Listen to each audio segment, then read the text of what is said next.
નમસ્તે વિદ્યાર્થી મિત્રો, આજના વિડીયોમાં આપણે ભારતના બંધારણના 50 પ્રશ્નોની ચર્ચા કરવાની છે. વિદ્યાર્થી મિત્રો, જો 50માંથી 40 પ્રશ્નો સાચા પડે તો તમારી તૈયારી કરવાની દિશા સાચી છે, નહીતર તૈયારી વધુ કરવી પડશે. તો ચાલો મિત્રો, કોમેન્ટ બોક્સમાં જણાવજો કે 50માંથી કેટલા પ્રશ્નો સાચા પડ્યા. આજના પ્રશ્નો અગાઉની પરીક્ષામાં પૂછાયેલા પ્રશ્નો છે, તેથી અતિ મહત્વના પ્રશ્નો છે. ખાસ યાદ રાખજો. આજના વિડીયોની PDF આપણી ટેલિગ્રામ ચેનલમાં મૂકી દેવામાં આવશે. જો ટેલિગ્રામ ચેનલમાં જોઈન કરવાનું બાકી હોય તો વિડીયોની નીચે ડિસ્ક્રિપ્શનમાં તેમની લિંક આપેલી છે, ત્યાંથી તમે જોઈન થઈ શકશો.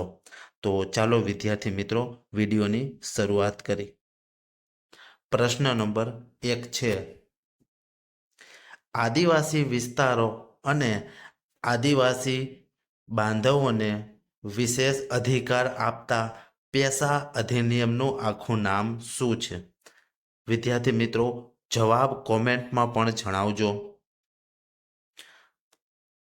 આનો સાચો જવાબ છે option A, panchayat extension to the schedule areas, જે ગ્રામ સેવક 2017માં પૂછાઈ ગયેલો છે.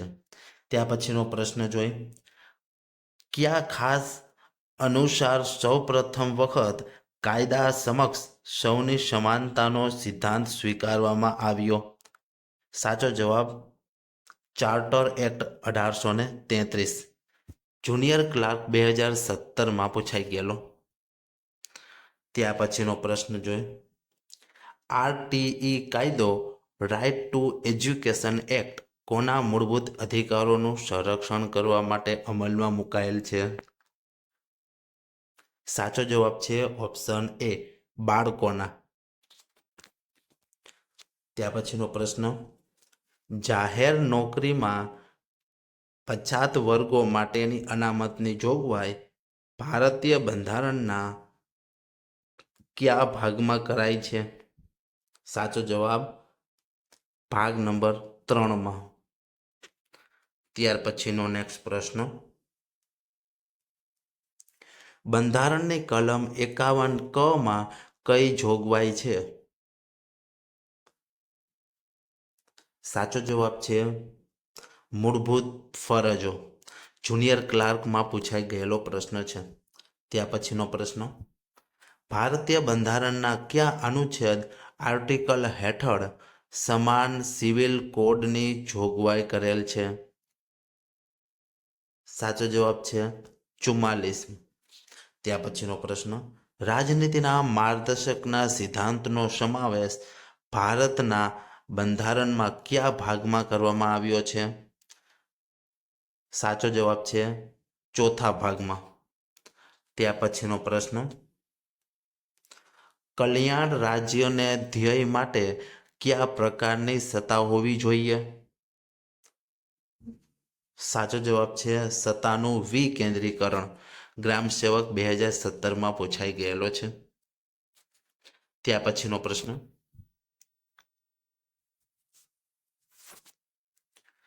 ભારતના સંવિધાનના અનુચ્છેદ 48 મુજબ ખાલી જગ્યા.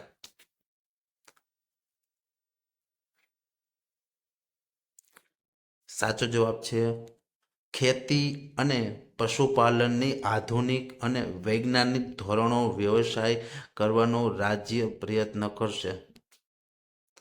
ત્યાર પછીનો પ્રશ્ન જોઈ,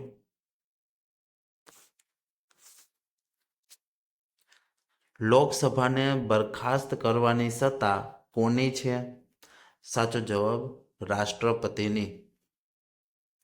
વિદ્યાર્થી મિત્રો, જવાબ કોમેન્ટ પણ કરતા રહેજો. ત્યાર પછીનો પ્રશ્ન, ભારતીય બંધારણના કયા અનુચ્છેદ હેઠળ રાષ્ટ્રપતિનો હોદ્દો નિયત કરેલો છે? સાચો જવાબ 52. ત્યાર પછીનો પ્રશ્ન, ભારતના રાષ્ટ્રપતિ પોતાનું રાજીનામું કોને આપે છે? સાચો જવાબ ઉપરાષ્ટ્રપતિને આપે છે. ત્યાર પછીનો પ્રશ્ન, સંસદના બંને ગૃહો તેમજ રાજ્યોની વિધાનસભાના ચૂંટાયેલા સભ્યોના બનેલા મતદાન મંડળ દ્વારા કોની ચૂંટણી થાય છે? સાચો જવાબ છે રાષ્ટ્રપતિની ચૂંટણી થાય છે. ત્યાર પછી સંરક્ષણ દળોના સર્વોચ્ચ વડા કોણ હોય છે? સાચો જવાબ છે રાષ્ટ્રપતિ હોય છે. ત્યાર પછીનો પ્રશ્ન, ભારતના સૌપ્રથમ રાષ્ટ્રપતિ કોણ હતા? સાચો જવાબ ડોક્ટર રાજેન્દ્ર પ્રસાદ. ત્યાર પછીનો પ્રશ્ન જોઈ, લેખાનું દાન એટલે શું? લેખાનું દાન એટલે શું? સાચો જવાબ નવા નાણાકીય વર્ષ માટે અંદાજિત ખર્ચને અગાઉથી ગ્રાન્ટ સ્વરૂપે ધારાગૃહ મંજૂરી આપે છે. મુખ્ય સેવિકામાં પૂછાઈ ગયેલો પ્રશ્ન છે. ત્યાર પછીનો પ્રશ્ન, નવું બેન્કરપ્સી બિલ લોકસભાએ ક્યારે પસાર કર્યું? સાચો જવાબ 5 મે 2016. ત્યાર પછીનો પ્રશ્ન જોઈએ, રાજ્ય સરકારના આકસ્મિક ફંડની જોગવાઈ બંધારણની કઈ કલમ હેઠળ કરવામાં આવી છે? સાચો જવાબ 267(2) હેઠળ. ત્યાર પછીનો પ્રશ્ન, અંદાજપત્રમાં જોગવાઈ ન હોય તેવા અણધાર્યા ખર્ચને પહોંચી વળવા માટે શું જોગવાઈ છે? સાચો જવાબ છે આકસ્મિક ભંડોળમાંથી પેશગી મેળવી શકાય છે. ત્યાર પછીનો પ્રશ્ન જોઈએ આપણે, સ્વતંત્ર ભારતનું પ્રથમ બજેટ ક્યારે રજૂ થયું હતું? સાચો જવાબ 26/11/1947. ત્યાર પછીનો પ્રશ્ન, નીચેના પૈકી નાણાં વિધેયક કોને કહેવાય છે?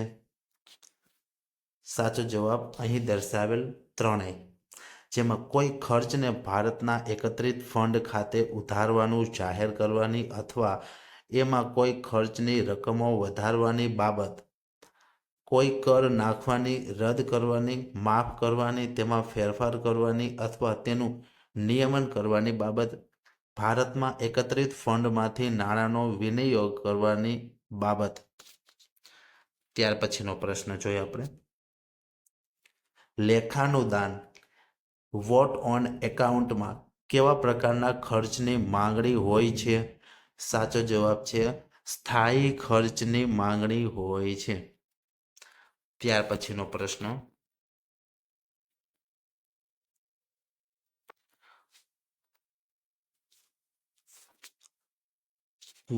ગુજરાતમાં વિધાનસભા અને લોકસભામાં અનુસૂચિત જાતિઓ માટે અનુક્રમે કેટલી બેઠક અનામત છે? સાચો જવાબ છે 13 અને 2. સમાજ કલ્યાણ નિરીક્ષણમાં પૂછાઈ ગયેલો પ્રશ્ન છે. ત્યાર પછીનો પ્રશ્ન જોઈ, ભારતની સંસદમાં હિન્દુ કોડ બિલ નીચે પૈકી કોણે રજૂ કર્યું? સાચો જવાબ ડોક્ટર ભીમરાવ આંબેડકરે. ત્યાર પછીનો પ્રશ્ન જોઈ, ભારતીય બંધારણમાં અનુચ્છેદ 246 મુજબ કેન્દ્ર અને રાજ્યને સોંપાયેલ કાર્યો અને સત્તાનું વિભાજન કેટલી યાદીઓમાં કરવામાં આવ્યું છે? સાચો જવાબ 3 યાદીઓમાં. ત્યાર પછીનો પ્રશ્ન જોઈ, લોકસભાના અધ્યક્ષને હોદ્દા પરથી કઈ રીતે દૂર કરી શકાય?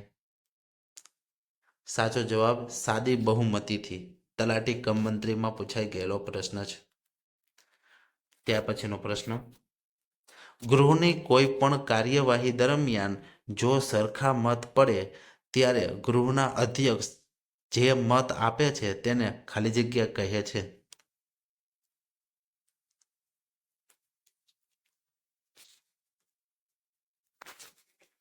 સાચો જવાબ છે ઓપ્શન એ કાસ્ટિંગ વોટ. ત્યાર પછીનો પ્રશ્ન, રાજ્યસભાના કેટલા સભ્યો દર બીજા વર્ષના અંતે નિવૃત્ત થાય છે? સાચો જવાબ છે 1/3 સભ્યો. ત્યાર પછીનો પ્રશ્ન જોઈએ. ભારતીય સંસદના ઉપલા ગૃહ રાજ્યસભાની મુદત કેટલી હોય છે? સાચો જવાબ કાયમી ગૃહ છે. ત્યાર પછીનો પ્રશ્ન.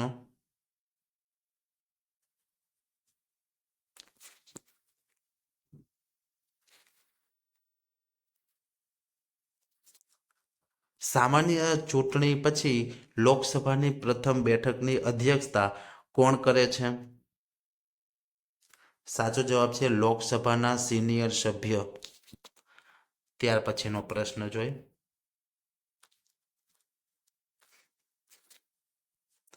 રાજ્યસભાના સભ્ય બનવાની લઘુત્તમ વય મર્યાદા કેટલી છે? સાચો જવાબ 30 વર્ષ. ત્યાર પછીનો પ્રશ્ન. લોકસભાના કુલ સભ્યોની સંખ્યામાંથી રાજ્યસભામાંથી સીધા ચૂંટાયેલા કેટલા સભ્યો હોય છે? સાચો જવાબ 520 કરતા વધુ નહીં. ત્યાર પછીનો પ્રશ્ન. ભારત દેશના સાંસદ સભ્યને બંધારણના કયા અનુચ્છેદ મુજબ વિશેષાધિકારો પ્રાપ્ત થાય છે? સાચો જવાબ 105 અનુચ્છેદ હેઠળ. ત્યાર પછીનો પ્રશ્ન. સંસદમાં ગુજરાતના રાજ્યસભામાં સભ્યોની સંખ્યા કેટલી છે? સાચો જવાબ 11. ત્યાર પછીનો પ્રશ્ન. ભારતીય બંધારણમાં રાજ્યના રાજ્યપાલની નિવૃત્તિ વય કેટલી હોય છે?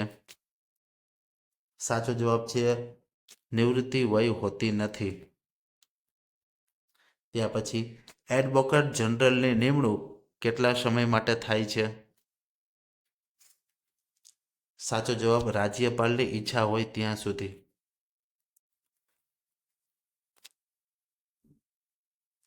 ત્યાર પછીનો પ્રશ્ન. રાજ્યપાલની નિમણૂક ભારત બંધારણમાં કયા અનુચ્છેદ આર્ટિકલ હેઠળ થાય છે? સાચો જવાબ છે આર્ટિકલ 155 હેઠળ. ત્યાર પછીનો પ્રશ્ન.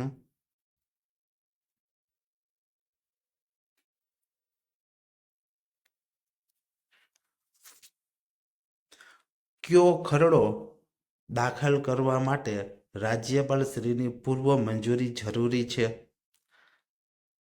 સાચો જવાબ નાણાકીય ખરડો.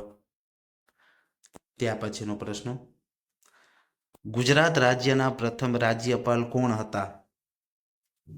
સાચો જવાબ મહેંદી નવાઝ જંગ. ત્યાર પછીનો પ્રશ્ન. ગુજરાતમાં વિધાનસભાની કુલ કેટલી બેઠકો છે? સાચો જવાબ 182. ત્યાર પછી ગુજરાત વિધાનસભામાં અનુસૂચિત જાતિ અને અનુસૂચિત જનજાતિના ધારાસભ્યોની અનુક્રમે કેટલી બેઠક નિયત કરેલી છે? સાચો જવાબ 13 અને 26. ત્યાર પછીનો પ્રશ્ન. ગુજરાત વિધાનસભાનું નામ કયા મહાનુભાવના નામ પરથી રાખવામાં આવ્યું છે? સાચો જવાબ વિઠ્ઠલભાઈ પટેલ. તલાટી કમ મંત્રીમાં પૂછાઈ ગયેલો પ્રશ્ન છે. ત્યાર પછી વિધાનસભામાં આખા વર્ષનું આવક ખર્ચનું અંદાજપત્ર કોણ રજૂ કરે છે? સાચો જવાબ છે રાજ્યના નાણામંત્રી. ત્યાર પછીનો પ્રશ્ન. સૌથી નાની વયે ગુજરાતના મુખ્યમંત્રી કોણ બન્યું હતું? સાચો જવાબ ચીમનભાઈ પટેલ. ત્યાર પછી સૌરાષ્ટ્ર રાજ્યના પ્રથમ મુખ્યમંત્રી કોણ હતા? સાચો જવાબ ઉચ્છરંગરાય ઢેબર. ત્યાર પછીનો પ્રશ્ન. રાજ્ય વિધાનસભાનું સંચાલન કોણ કરે છે? સાચો જવાબ અધ્યક્ષ. જુનિયર ક્લાર્કમાં પૂછાઈ ગયેલો પ્રશ્ન.